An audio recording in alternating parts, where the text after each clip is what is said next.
apapun namanya. Itu yang belum dibuat, sehingga belum menjadi sebuah negara. Tapi sebetulnya masuk ke kelompok kenegaraan. Kelompok kenegaraan. Sama dengan Liga Bangsa-Bangsa, Persatuan Bangsa-Bangsa, itu kelompok kenegaraan. Atau British Commonwealth, ya. Commonwealth, Persemakmuran Negara Persemakmuran Inggris, itu termasuk kelompok kenegaraan, bukan negara.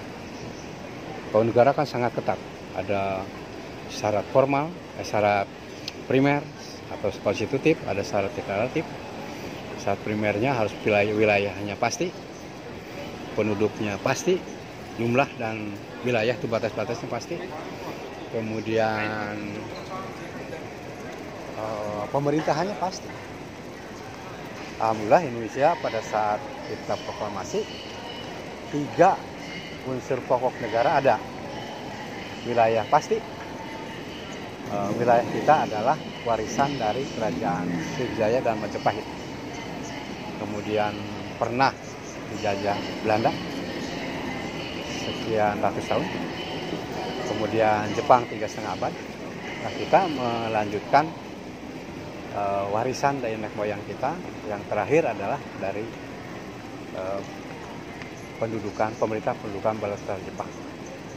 Dari tanggal 7 Maret 1942 sampai 17 Agustus 1945. Mungkin itu ya penjelasan singkat tentang beberapa hal, khususnya mengenai negara Indonesia sepintas, kemudian ilmu hukum konstitusi, kemudian mengenai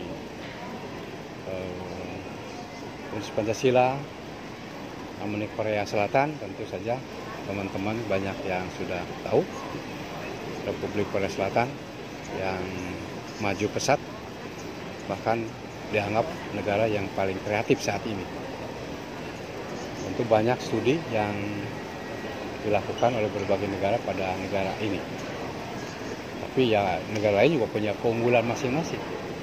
Indonesia punya banyak hal keunggulan yang tidak dimiliki oleh negara lain. Jadi masing-masing negara punya keunikan masing-masing. Mungkin itu. Jadi konstitusi itu studinya itu dari mulai level negara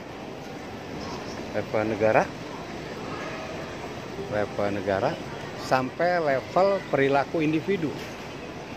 Itu konstitusi. Begitu konstitusi berubah, maka perilaku manusia berubah. Saya tidak sebutkan contoh yang konkret karena panjang ya. Bisa teman-teman mempelajari, membaca. Begitu ada perubahan, maka seluruhnya kehidupannya berubah. Lembaga negara berubah, pemerintahnya berubah, bahkan bentuk-bentuk gedung, bentuk pakaian, perilaku orangnya itu berubah. Begitu guru normal dasar berubah, turun ke konsep berubah, maka sistem-sistem perilaku berubah. Jadi konstitusi itu betul-betul hukum tertinggi. Di negara federal, serikat seperti Amerika Serikat atau yang lainnya, konstitusi dimaknai sebagai hukum suci, sacred law.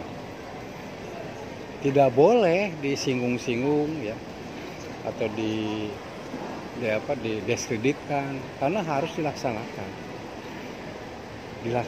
dengan setegak-tegaknya. Bahwa nanti kalau ada yang sudah tidak tepat sesuai perkembanganmu, boleh saja dirubah. Di Undang-Undang Dasar kita yang sekarang berlaku ada pasal 37.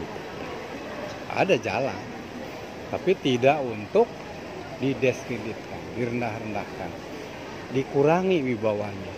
Sebab kalau hukum tertingginya tidak powerful, mau diatur apa? Mau hukum apa? Maka akan terjadi adalah ya pertengkaran, mungkin akan terjadi perbedaan pendapat yang tajam. Jadi kembalilah kepada penegakan hukum konstitusi kalau suatu negara ingin mencapai welfare state dan negara kesejahteraan.